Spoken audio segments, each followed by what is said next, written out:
Almusal tayo. Yan ang aking almusal.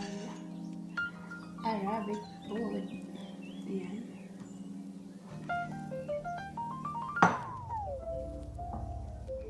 At saka kubos. Yan ang tinapay dito. Kubos. At saka kape. Kape-kape na tayo guys. Anong oras din dito? 12 na. Kain tayo. Ayan.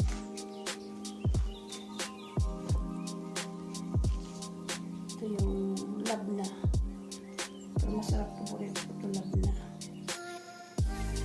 Tapos may jam.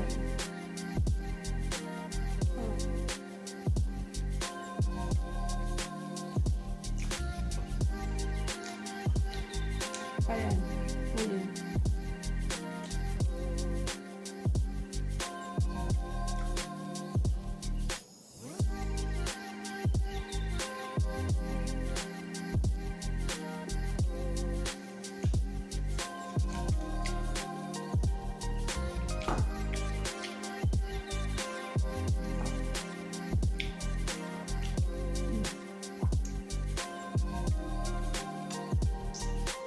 Ganito guys yung pagkain ng Arabic pag umaga. Pag mag-almusal sila.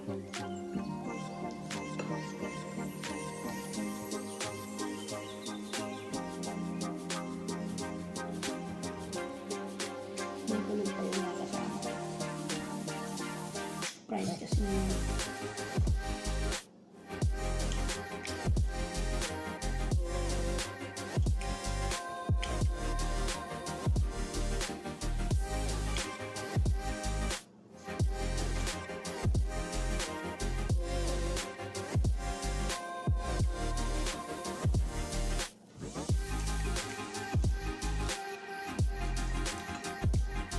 Dahan-dahan lang kasi yung aking hindi pa masyadong magaling yung aking ito.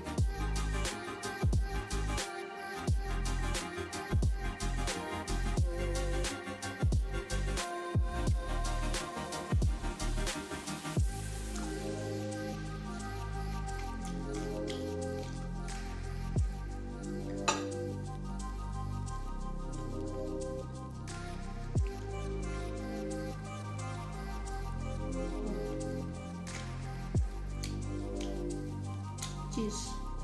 Pero maalat to eh.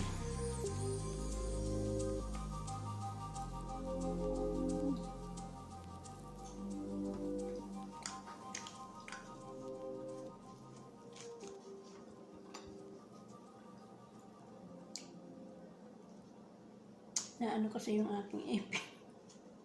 Kaya ginaganon ko. Makirot pa rin yan guys.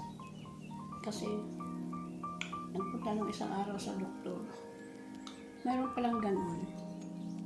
Yung aking mga gilagid ay tinanggalan ng mga ugat na nakaka-epekto sa aking mga ipin na kaya nagbubulok. Ganun. Nagsisira. Kaya pala ganun na lang kasakit yung aking mga gilagid saka dito. Yun ang sabi nung pumunta kami nung sabi ko ako yung trangkasuhin ako ng ilang araw, Ramadan pa naman pa ako, may trabaho.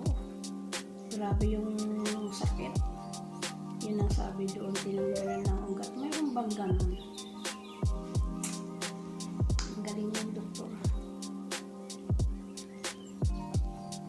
Pero hindi na kasi yung masakit ngayon, pero kumikirot-kirot pa rin yung mga gilagid ko. Pero okay na yung mga ipin ko sa taas, yung nagsisirang ipin mo. Wala na talagang problema.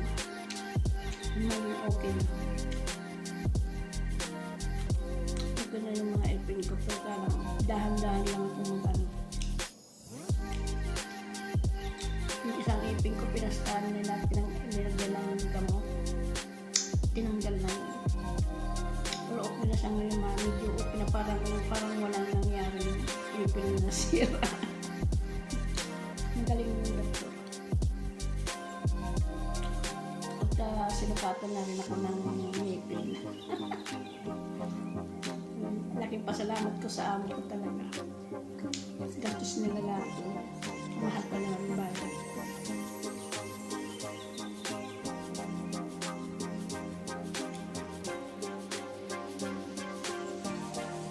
Oh, grabe yung bago nagtapos yung Ramadan sa Panatin. Grabe pa rin yung aking ano. Siyempre may trabaho at may amo. Kaya kailangan ng magtrabaho pero para ang sarap maghiga. Grabe yung trangkaso ko.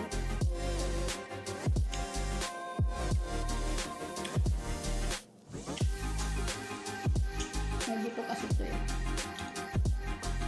Yung ganito. Tulib. May buto. Mag-Arabic food tayo nun. Ano siya? Tayo pala nga kain. Ewan ko yung butos ko ba, mahina. Mahina nga nung dati, lalong humina. Ewan ko ba, parang may ano sa akin nilang muna.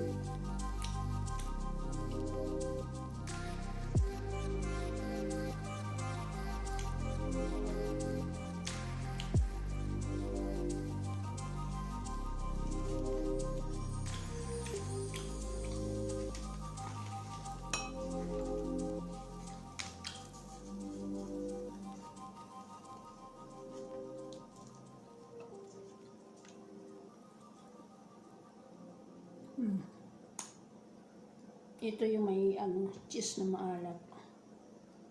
May olive din ito eh.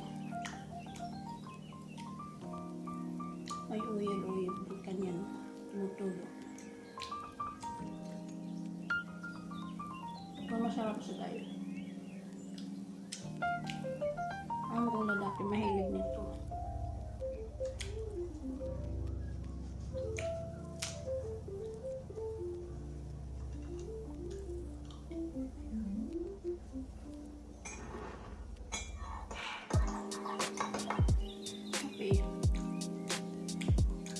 Ewan ko pa para namamausap.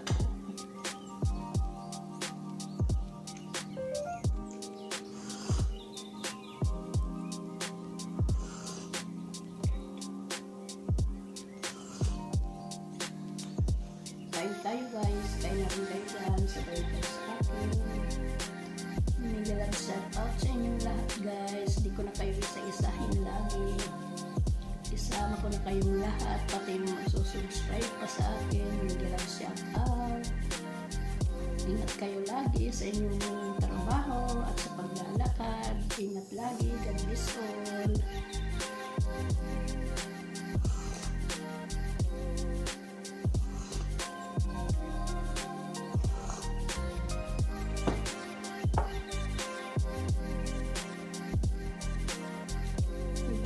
Na nga yung kubos na.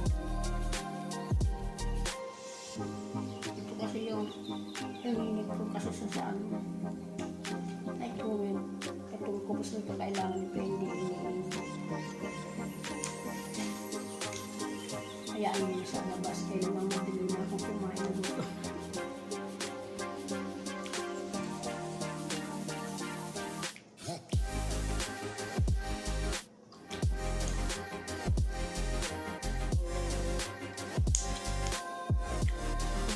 Yung mga aking kaya na akong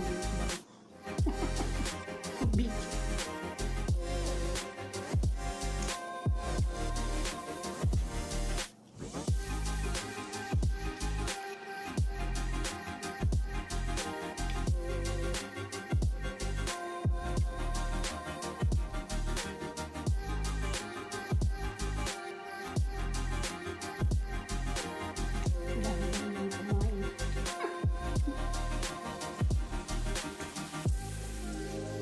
Kasi sa baba, apat na lang yung ipin ko. Dapat nga sabi ko, bunutin na lang lahat para ba ano, wala nang ano ba, diretso na lang. Ang kaso, sabi ng doktor, hindi daw maganda yung gano'n. Kaya ginawa na lang para yung aking ipin na hindi na ako magsira. Halimbawa man daw kung magsira, yung pustiso ay ano, may adjust. Halimbawa nabunot yung isang ipin, pwedeng lagyan ng ipin uli yung pustiso. Kaya pumayag ako, sabi ko sige.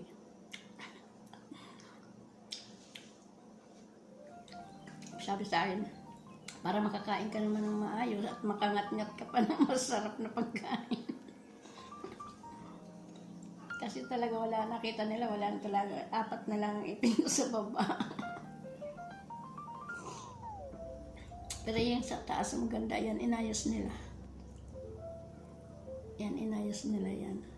May mga sira na yun dati. Naayos na, matibay na siya ngayon. Kaya ang galing nga nung doktor yan.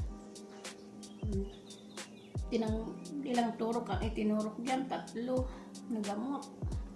Sabi ko sa iyo, para akong tatrangkasuhin. Pagdating nangangaligtig ako.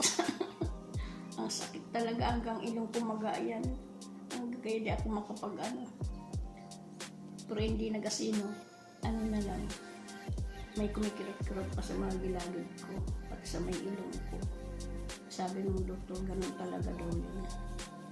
Kaya yan guys, in-update ko lang kayo. Maraming salamat sa panonood. Thank you. Ingat kayong lahat. God bless all. Bye-bye.